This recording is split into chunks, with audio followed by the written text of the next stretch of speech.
Bonsoir à tous, bienvenue à ce flash d'information.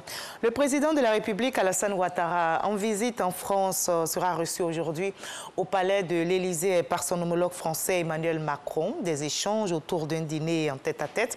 Les deux chefs d'État aborderont notamment des questions politiques, économiques et diplomatiques. Et sur le plan sécuritaire, la question du terrorisme dans la sous-région sera débattue.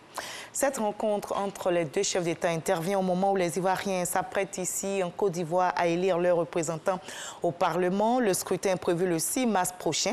Ce mercredi, 6e jour de campagne, les candidats en lice rivalisent d'ardeur sur le terrain pour engranger le plus de voix. Nous verrons tout cela dans le 20h avec nos reporters déployés dans les différentes circonscriptions.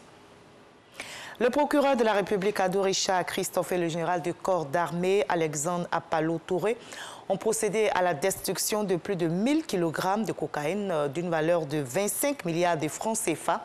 Ces stupéfiants ont été saisis dans la nuit dans la nuit de jeudi à dernier par la gendarmerie nationale à Abidjan et dans la commune de Cocody. Le reportage est signé Alexis Draogo. 1056 kg de cocaïne totalement incinérée en présence du général de corps d'armée Alexandre Apalo Touré et du procureur de la République Ado Richard. Ces stupéfiants saisis la semaine dernière par la gendarmerie nationale sont estimés à 25 milliards de francs CFA. Vous constatez avec nous qu'elle a été incinérée là, brûlée, et totalement brûlée. Et là, bientôt les cendres, on attend que les derniers éléments s'éteignent. Vous avez là monsieur le procureur de la République, là le représentant de monsieur le préfet. Donc tout le monde est témoin que ça a été bien brûlé.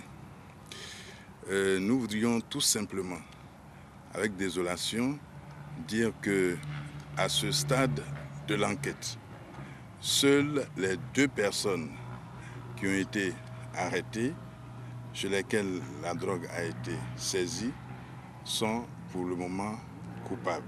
Une infime partie a été mise sous scellé pour la suite de l'enquête et les besoins de laboratoire. Lorsque les personnes sont déférées, le dossier, en ce qui concerne ce genre de dossier qui a des relents internationaux, c'est confié à un juge d'instruction. Et il a besoin, lui, le juge, d'avoir une partie du scellé.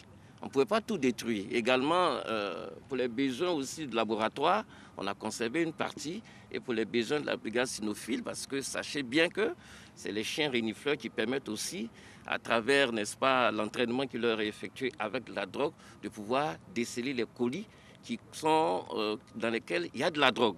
Donc c'est pour ces besoins-là qu'on a retenu une infime partie. J'ai dit bien une infime partie. On est clair sur les termes. Et ça, c'est pour les besoins de la procédure et donc pour la science. Notons que 2 suspects ont été interpellés suite aux investigations et les enquêtes restent en cours pour identifier le circuit de ces produits. Le général de corps d'armée rappelle que ces hommes veillent à la sécurisation du territoire pour lutter contre toute forme de criminalité. À l'étranger, au Sénégal, l'opposant Ousmane Sonko a été arrêté alors qu'il se rendait à la convocation du juge d'instruction. Le député a été arrêté et conduit à la section de recherche pour troubles à l'ordre public. Il était convoqué par le juge d'instruction dans une affaire de viol. Jour après jour, la répression s'accroît en Birmanie, coupure d'Internet, renforcement de l'arsenal répressif, vague d'interpellations, recours à la force létale. La junte au pouvoir intensifie ainsi sa réponse au rassemblement anti-coup d'État qui a entraîné la chute d'Aung San Suu Kyi. Les forces birmanes ont de nouveau tiré à balles réelles et utilisé des gaz lacrymogènes aujourd'hui et contre les manifestants pro-démocratie dans plusieurs villes du pays. On dénombre au moins 11 morts et de nombreux blessés, dont plusieurs se trouvent dans un état critique. La journée de dimanche dernier avait également été particulièrement meurtrière, avec au moins 18 morts dans les rangs des manifestants, d'après les Nations Unies. Aux États-Unis d'Amérique, Joe Biden, le président américain, estime que d'ici à la fin du mois de mai, le pays disposerait de suffisamment de vaccins anti-Covid-19 pour tous les adultes. Cela ne signifie pas pour autant que tous les Américains seront vaccinés à cette échéance, a-t-il toutefois nuancé.